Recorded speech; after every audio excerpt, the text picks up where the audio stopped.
And let's start today's session. Before starting the session, let's have a quick review of the market for now.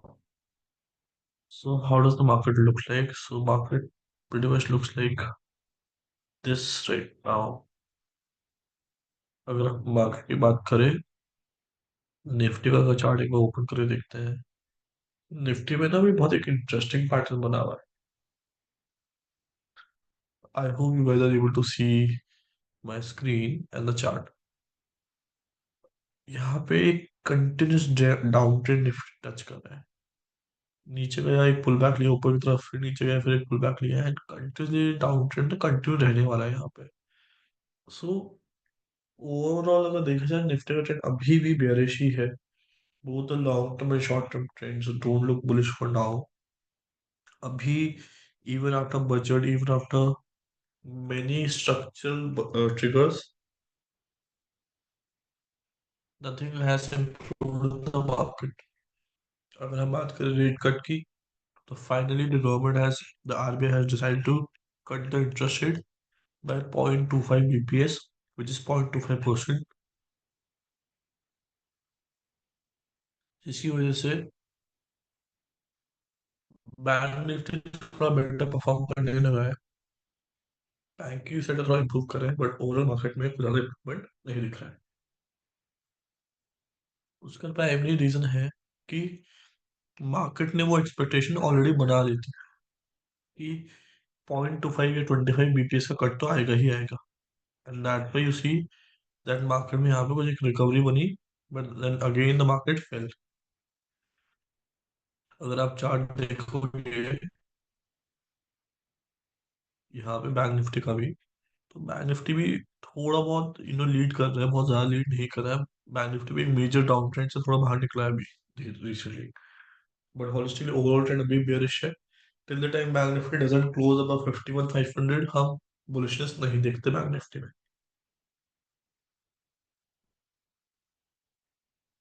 तो अभी overall market bearish ही बना हुआ है till some time. तो ऐसे time में बहुत जरूरी होता है that you sit on cash as much as possible, because market can go even more south, is what I feel personally. Market और साउथवर्ड्स जा सकता है, इसकी गारंटी नहीं है कि जरूरी नहीं है यहाँ से मार्केट ऊपर ही जाए. So we don't know is this the market bottom और not. Now when we are struggling with such kind of situation, it becomes paramount and very important that we invest in good stocks. बुरे समय में अच्छे stock ले लो, तो अच्छे समय में और अच्छे स्टॉक मिलता है. ठीक है. मार्केट थोड़ा अलग तरीके से काम करता है कि अच्छे समय में तो बुरे भी चलता है, बट बुरे समय में केवल अच्छे चलता है. ठीक है. तो that is the story of the market. And इस स्टोरी को कैपिटलाइज करने के लिए आज हम क्या करेंगे, आज हम फंडामेंटल एनालिसिस करेंगे. वहां पर हम देखेंगे कैसे हम कुछ बेसिक टेक्निकलिटीज यूज कर सकते हैं मार्केट की, ताकि हम मार्केट में पैसा बना पाए. चलो, do you guys have any question with respect to anything happening in the market right now? Please ask, then I'll move forward to doing the tech fundamental analysis. कोई सवाल आपका हो मार्केट को लेके या जनरली?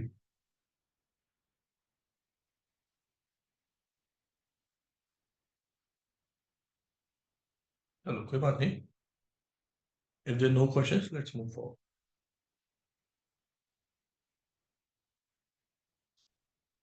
चलो आगे बढ़ते हैं. तो आपको जाना है screener.in पे, एंड जैसे लास्ट क्लास में डिस्कस किया था, आपको अपना अकाउंट क्रिएट करना है. एंड अकाउंट क्रिएट करने के बाद कुछ बेसिक फंडामेंटल चीजें ऊपर डिस्कस करेंगे. ठीक है, कुछ बेसिक फंडामेंटल चीजें आज अपन डिस्कस करेंगे. वो क्या चीज है? सबसे पहले जो मैं आपको डिस्कस करना चाहता हूँ ना, that's a very basic ratio. That's a very basic ratio नहीं बोलूंगा, that's a very basic term called market capitalisation. तो बता सकते हैं मार्केट कैपिटलाइजेशन होता क्या है? What is market cap? What is market cap? So number of shares into market price. Number of share into market price. या हम बहुत सिंपल लैंग्वेज में ये बोल सकते हैं हम कि number of share which are available for buying and selling. Yes, sir. Correct. But जितने शेयर्स बाइंग सेलिंग के लिए अवेलेबल है, दैट इज मार्केट कैप। ठीक है। तो हम ये बोलते हैं कि जो भी जितनी भी कंपनी बड़ी होगी, जितनी कंपनी बड़ी होगी, उसका मार्केट कैप उतना ज्यादा होगा। और जितनी कंपनी छोटी होगी उसका मार्केट कैप कम होगा। क्यों? जो बड़ी कंपनी है उसको हर कोई खरीदना चाहता है, बट भाई जो छोटी कंपनी है उसको हर कोई खरीदना नहीं चाहता। तो नेचुरली उस कंपनी का बाइंग एंड सेलिंग मार्केट में कम होगा। तो नंबर ऑफ शेयर्स भी कम होगी, वैल्यू भी कम होगी, सब कुछ कम होगा। बट जो कंपनी बड़ी होगी उसका बाइंग सेलिंग बहुत होगा, खरीदने वाले बहुत होंगे, बेचने वाले बहुत होंगे, एंड इवेंचुअली मार्केट कैप भी ज्यादा होगा। अगर हमें किसी कंपनी का मार्केट कैप देखना है तो क्या कर सकते हैं?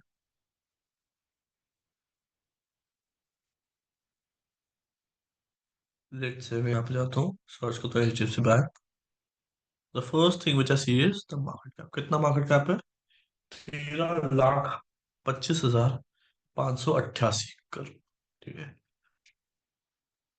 It is almost equivalent to the GDP of a company. Reliance का उससे भी ज्यादा है, ऑलमोस्ट 17.25 लाख रुपए, close to 17 lakh rupees, 17 lakh crore rupees is the market cap of Reliance. So these are the companies जिनका मार्केट कैप सबसे ज्यादा है, जिनकी वॉल्यूम मार्केट में सबसे ज्यादा है, जिनकी बाइंग सेलिंग इस तादाद में हो सकती है। ये होता है कंपनी का मार्केट कैप। ठीक है।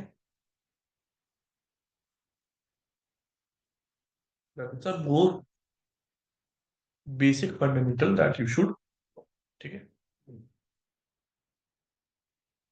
The next fundamental that you should know is the price to earning. Before price to earning, there's something more that we need to discuss, which is earning per share or EPS. EPS और earning per share. ठीक है। EPS earning per share का मतलब क्या होता है? EPS earning per share का मतलब ये होता है कि for every share which the company has issued in the market, how much profit how much profit the company is able to generate per share, that is earning per share. ठीक है। अगर हम बात करें जैसे रिलायंस की, अगर मैं बात करता हूँ, यहाँ पे देखो रिलायंस का ईपीएस कितना है? 51। इसका मतलब for every one share which Reliance has issued, it is able to generate 51 rupees of profit. It is able to generate 51 rupees of profit. चलो, एक मेरा बहुत बेसिक सवाल आप लोगों से, कि मान लो कोई कंपनी होती, मान लो रिलायंस नाम के कोई XYZ कंपनी होती, जिसका ईपीएस 51 होता, इसका ईपीएस होता है 51। ठीक है। क्या लगता है इसका स्टॉक प्राइस, जो मार्केट प्राइस है, वो 51 से ज्यादा होता है, 51 से कम होता है, या 51 के बराबर?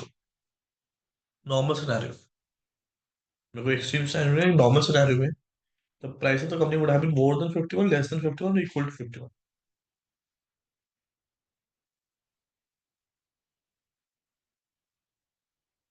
ठीक है, गेस यार, it's okay. Sir, less than 51. Less than 51 why?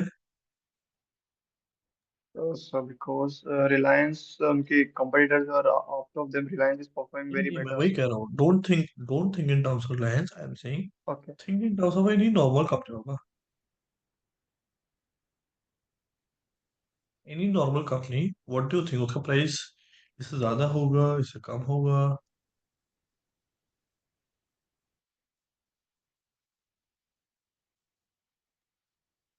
तो वो तो कुछ भी हो सकता है ना, मतलब कंपनी की परफॉर्मेंस के बेसिस पे डिपेंड करता है मेनली। हाँ, I agree. But in normal situation, एक जैसे हम बोलते हैं ना, इकोनॉमिक्स में पढ़ता है कि Pareto equilibrium, when nothing is being changed. ज्यादा होगा। ज्यादा हो क्यों? क्योंकि सर 51 मतलब कंपनीज की अर्निंग्स ज्यादा होती है, मतलब उस हिसाब से 51 is very low number we see in a normal condition. देखो एक चीज हमें यार समझ के चलो कि जो मार्केट होता है ना, वो किसी भी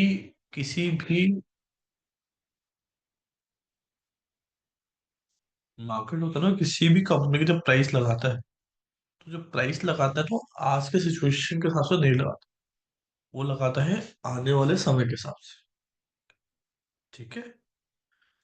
तो जैसे मैं टीचिंग में सीएफए स्टूडेंट्स में हमेशा बोलता हूँ that price is what, price of, price या वैल्यूएशन जैसे आप बोलते हैं, valuation is what, valuation is nothing but present value of future cash flows.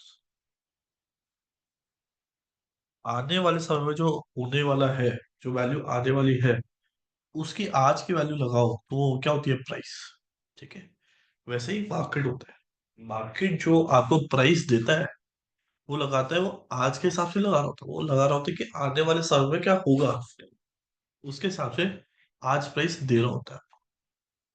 तो अगर किसी कंपनी का ईपीएस आज 51 चल रहा है, तो मार्केट उसको ऑब्वियसली 51 से ज्यादा ही प्राइस लगाएगा, बिकॉज मार्केट फ्यूचरिस्टिक रहता है।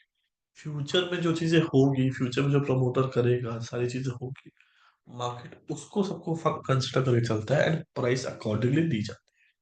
ठीक है। I hope you are able to catch up on this concept, Agam and yes sir. Yukta. Comfortable? Yukta are there?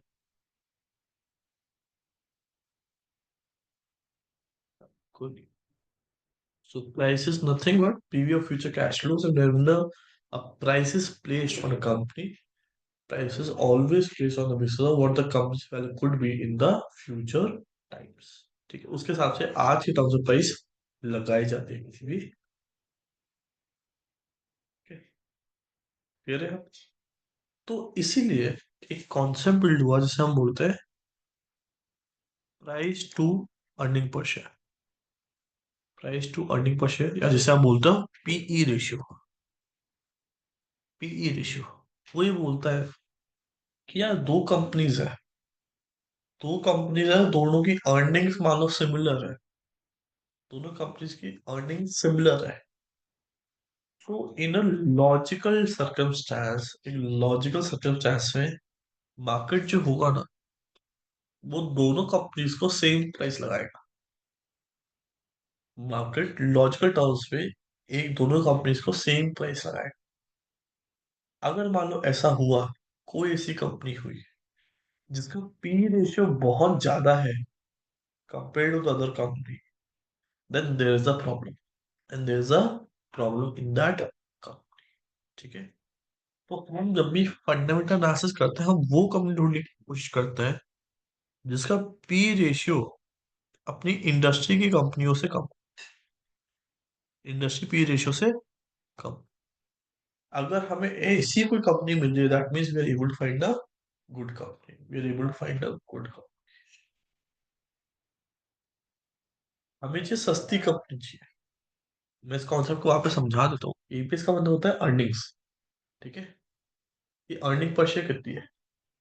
अब मैं कह रहा हूँ क्या दो कंपनीज की अर्निंग सेम है, बट एक कंपनी की प्राइस बहुत ज्यादा लगा रखी है कंपेयर टू दूसरी कंपनी, तो मैं वो कंपनी प्रेफर करूंगा जो रिलेटिवली सस्ती है प्राइस के टर्म्स में, बिकॉज अर्निंग दोनों की सेम है।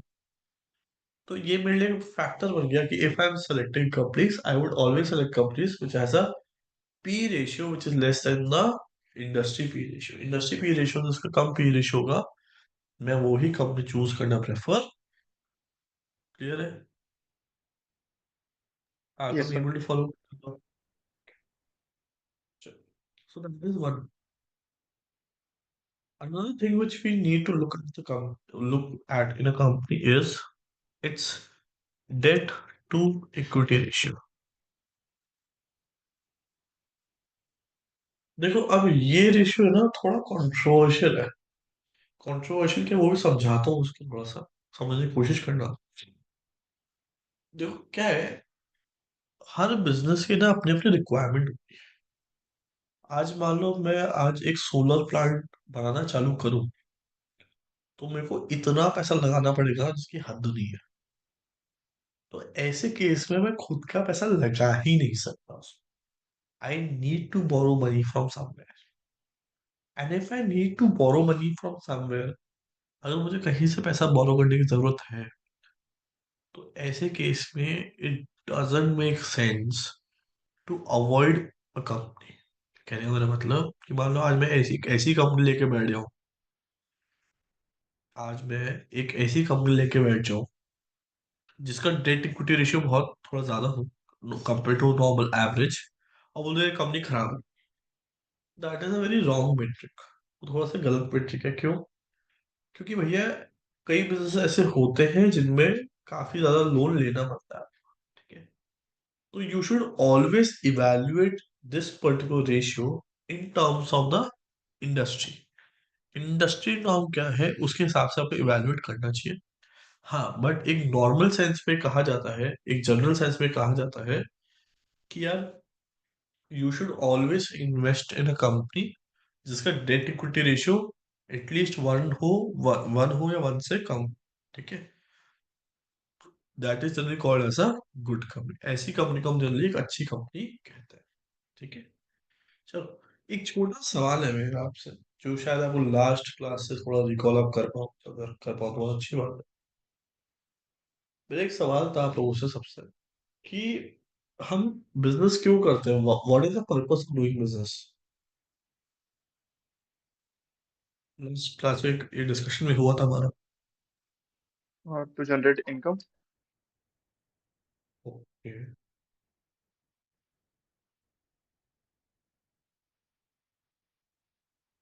did we discuss about free cash flow in the last class? Yes sir, cash तो डिस्कस किए थे। करा था ना हमने डिस्कशन, याद है थोड़ा बहुत? तो जैसे मैंने बताया था कि कंपनी में प्रॉफिट हो सकता है, बट जरूरी नहीं है वो कैश फ्लो जनरेट कर रही हो। यस सर, याद आ गया। याद है क्या? Yes sir. तो मैं सवाल आपसे वापस पूछूं कि यार एक business, why do we do a business, what is the purpose of doing a business?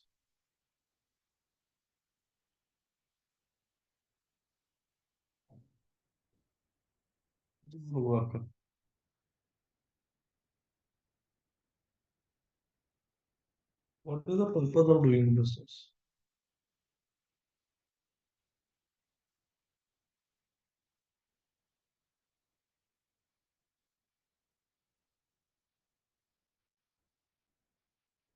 अरे भैया तो जवाब आना चाहिए। Generate free cash. कोई भी बिजनेस करने का पर्पस कभी प्रॉफिट नहीं होता, कभी रेवेन्यू नहीं होता, और कोई रीजन नहीं होता आप पे कोई भी बिजनेस करने का। The only reason of doing a business is to generate free cash flow. यही अंतिम सत्य है, ये लेके चलो। और कोई कारण नहीं होता किसी का भी कोई भी बिजनेस करने का, केवल एक कारण होता है, वो होता है फ्री कैश फ्लो जनरेट करना।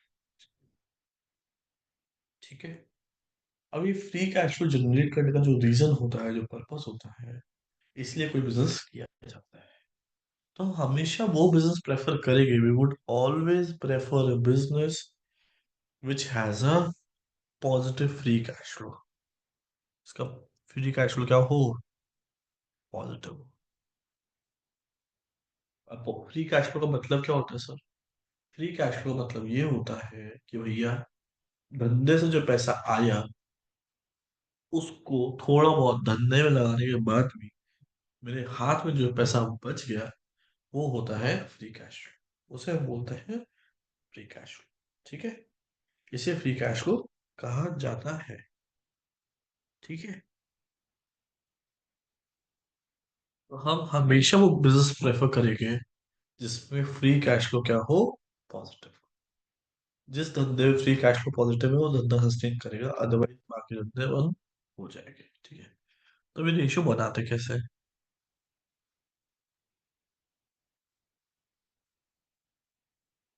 जाओ यहाँ पे, कोई भी स्टॉक सर्च करो।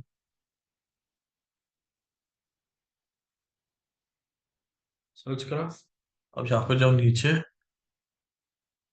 यहाँ पे जाओ, एडिट रेशियो में आ रहा है, आगो, can you see? Yes sir. इस पे क्लिक कर।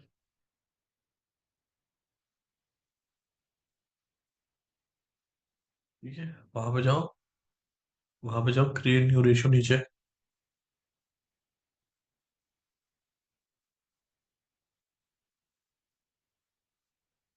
कर पा रहे हैं यहाँ तक? हाँ सर, वो थोड़ा नेट स्लो इसलिए टाइम लग रहा है।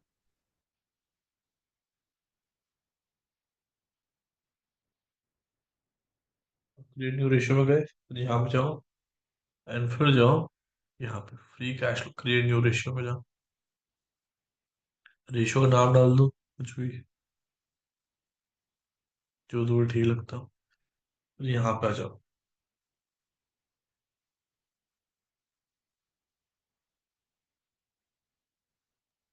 यस सर, हो गया।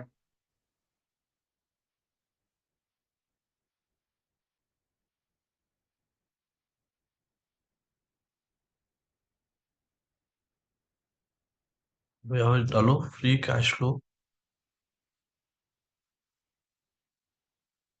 Last year divide by number of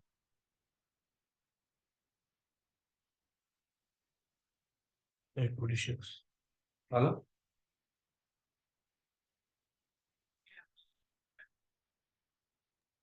yes sir, हो गया। ठीक है।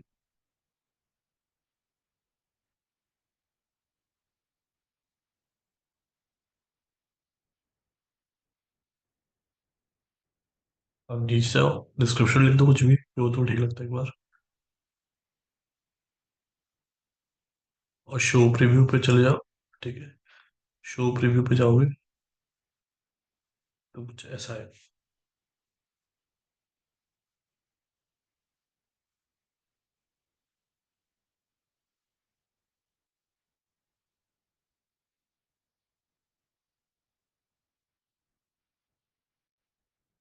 Done? Sir 1 second.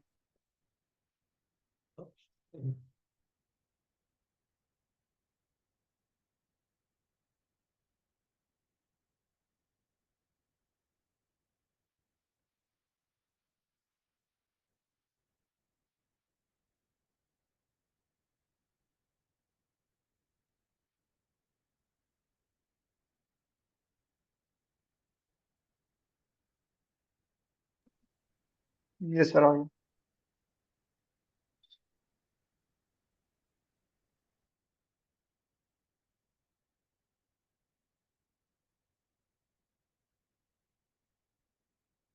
और इसको, so this is the ratio which help you calculate the free cash flow per share. अब इसको यूज करेंगे अपन आगे, डोंट वरी, ठीक है? अब आगे अपने काम आएगा।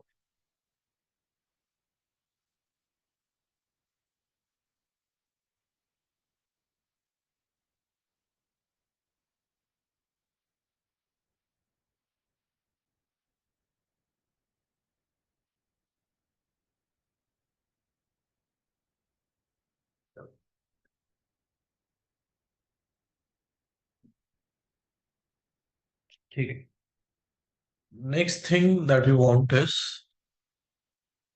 हमें क्या चाहिए यार? हमें ऐसी कंपनी चाहिए जिनमें कंटिन्यूअसली ईपीएस ग्रोथ हो रही हो, है ना? जिनका कंटिन्यूअसली ईपीएस ग्रो कर रहा हो, जिनका यू नो ओवरऑल फंडामेंटल्स भी अच्छे हो, और टेक्निकली भी कंपनी अच्छी हो। ठीक है, हमें ये चाहिए कोई भी कंपनी में। तो ऐसी कंपनी कैसे ढूंढते हैं, अब उस पर काम करते हैं। तो मैं भी बस शेयर कर रहा हूँ वापस। अब जाओ, क्रिएट न्यू स्क्रीन पे। ठीक है, यहाँ पे गए। अब डाल यहाँ पे, क्या मुझे वो चाहिए जिन कंपनीज का मार्केट कैप मोर देन 5,000। क्या कंपनी छोटी नहीं चाहिए मुझे, थोड़ी डिसेंट साइज की कंपनी हो तो सही। ठीक है। तो I want good companies which have a good market size, at least 5,000 crore is bare minimum यार। ठीक है। फिर डाल एट। नाउ आई वांट कंपनीज जिनका ईपीएस ग्रो लास्ट 3 साल से एटलीस्ट 15% से तो हो ही रहा है कि यार company year on year at least 15% तो ग्रो करे। ठीक है। यहाँ तक कर पा रहे हैं? आगो able to follow? Yes sir. अब एक स्कोर होता है, पित्रोस्की स्कोर। ये बताता है कि कंपनी प्रॉफिटेबिलिटी, लेवरेज और ऑपरेटिंग एफिशिएंसी के लेवल पे कैसी है। तो इसका एक स्कोर बना देता है। तो मुझे वो कंपनी चाहिए जिसका स्कोर एटलीस्ट 7 या 7 से ज्यादा तो हो। ठीक है। 9 में से 7 भी आ रहे हो तो I personally believe it's a very good company. ठीक है। तो मेरे को एक ऐसी कंपनी भी चाहिए उसमें ये भी हो। फिर मैं बोलता है मुझे वो कंपनी भी चाहिए जिसमें free cash flow per share positive, जो अभी रेशो अपने बनाया वो हो उसमें पॉजिटिव हो। ये भी फॉलो यहाँ तक? Yes sir. ठीक है। और अब इसमें बोलता हूँ आगे, मुझे यार एक ऐसी कंपनी भी चाहिए जो फंडामेंटली तो अच्छी हुई बट टेक्निकली भी अच्छी हो। टेक्निकली कैसे? जिसका आर एस है, मैं बोलता हूँ 55 से ज्यादा हो, एंड आर एस है 75 से कम हो। एक मोमेंटम में हो, एक अच्छे मोमेंटम में चल रही हो। ठीक है। सर इसके अंदर टाइम फ्रेम मतलब जो आरएसआई का होगा वो किस बेसिस पे होगा, मतलब डेली, डेली होगा? शाबाश, good question. Daily time frame. Okay sir. Daily time frame पे चल रही है ना? और आरएसएल वही नॉर्मल 14 वाला जो होता है अपना वो है। ठीक है। और मैं बोलता हूँ यार मुझे एक और ऐसी कंपनी चाहिए जिसका रिटर्न ऑन इक्विटी अपने इन्वेस्टर को कम से कम 15% से ग्रो करिए तो 15% का रिटर्न ऑन इक्विटी भी दे रही हो, एटलीस्ट बेयर मिनिमम। ये बना पाए यहाँ तक? Able to follow? Yes sir. And मैं बोलता हूँ यार कंपनी का जो करंट प्राइस है वो उसके डीएमए 200 से तो एटलीस्ट ऊपर हो। ठीक है। वैसे बहुत मुश्किल है अभी इस टाइम पे मिलना, बट ठीक है, इसको एक काम करते हैं, डीएमए 0.9 कर देता है कि 10% की रेंज के अंदर चल रहा है उसके। ठीक है। उसको सर रन ये करते हैं उसको। डीएमए वाली लाइन एक बार वापस समझा देना। डीएमए क्या बेटा होता है मतलब? डीएमए इंटू 0.9 कर दिया मैंने। नहीं मतलब डीएमए क्या होता है वैसे? डेली मूविंग एवरेज, जब अपन एसएमए करते हैं ना उसको डीएमए लिखते हाँ हैं। हाँ। ओके। जैसे तो मतलब पॉइंट मुझे नाइन जो डीएमए है उसके 0.9 मतलब एटलीस्ट 10% के नीचे रेंज के अंदर भी हो तो मैं एक बार कंसिडर कर लूंगा। Okay. Now these are the stocks जो है। अब तो उसमें स्टॉक उठा के देख लो, कोई भी तो खराब स्टॉक नहीं है। All the stocks that you're getting are good fundamental stocks which are technically also good right now. AstraZeneca, Hexaware, ITT, Siemens, Gabriel, Zydus, Karur Vysya Bank, Global Health, all these are very good stocks. Karur Vysya Bank अपने potential scans में भी कई बार आता है। About India, IEX, Ganesh Housing, KPIT Tech, Mahanagar Gas, Ventum Hospital, exceptionally good stocks. So this is a very simple and you can now go and save this query. Good fundamental stocks.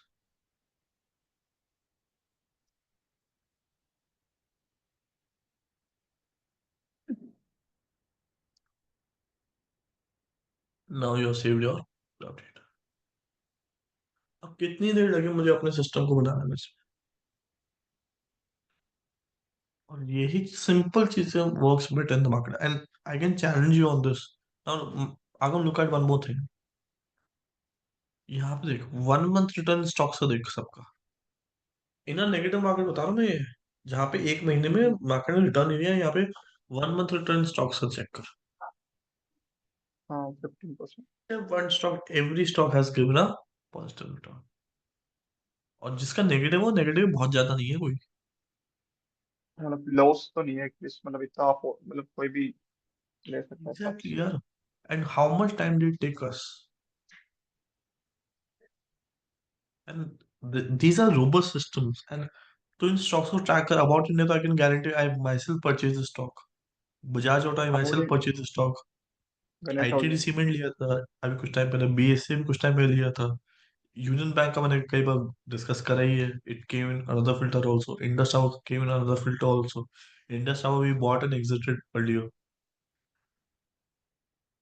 तो it's very simplistic yet very effective system. You don't need to be a very smart person to do these sort of calculations. बस basic fundamentals है, आपको वो रखना है, थोड़ा बहुत technical रखना है ताकि आपको अच्छे स्टॉक मिले, and then you get a, you can design a system of your So it's similar to charting. Charting. Own, similar to charting exactly, but on the fundamental aspects. Okay. Charting and for मैं technical. हमेशा बोलता हूँ, price is always slave to earnings. आपके fund technical fail हो सकता है, fundamental कभी fail नहीं होगा, irrespective. Fundamental something which can never fail because of very simple reason कि वो बना ही बहुत फंडामेंटल कॉन्सेप्ट पे, it is related directly to price,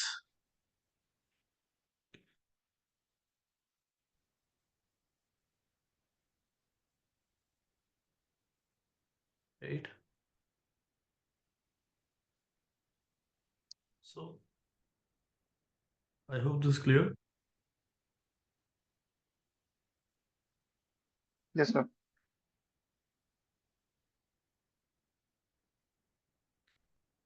So this is a very simplistic system which you can design for your own self, which can actually help you pull out good stocks in the market. Okay, chalo, I think this is it from my side for today's session. I hope you learned something. If you have any questions you can ask, then we are good to go. Sir EMH के बारे में पूछना था sir. इसके बारे में ईएमएच वाली जो थ्योरी है वो कितने मतलब सही है मतलब आपके हिसाब से?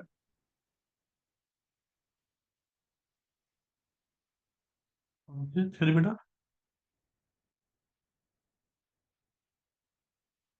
come again please.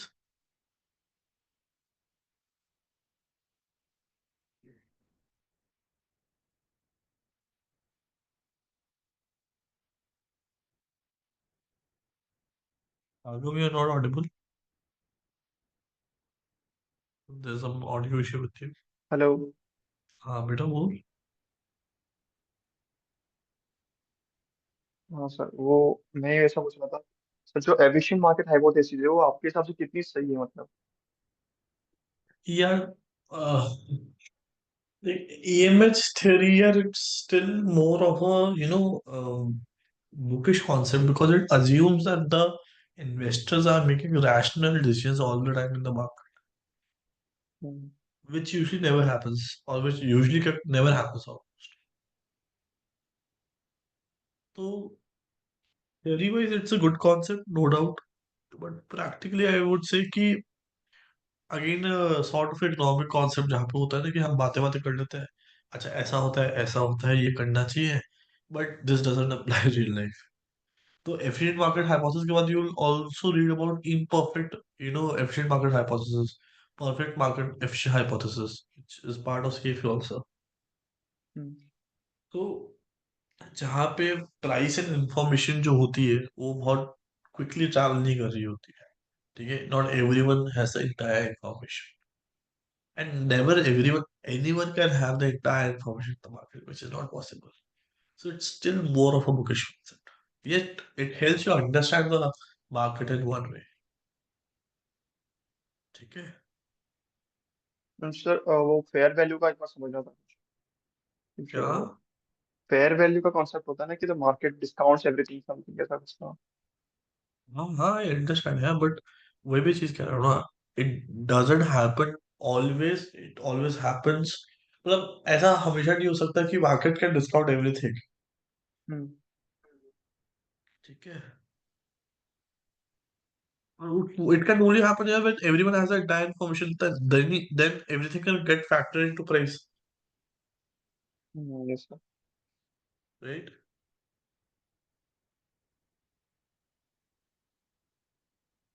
Chalo, I think this is it from my side. Any other question that you want to ask? No, sir.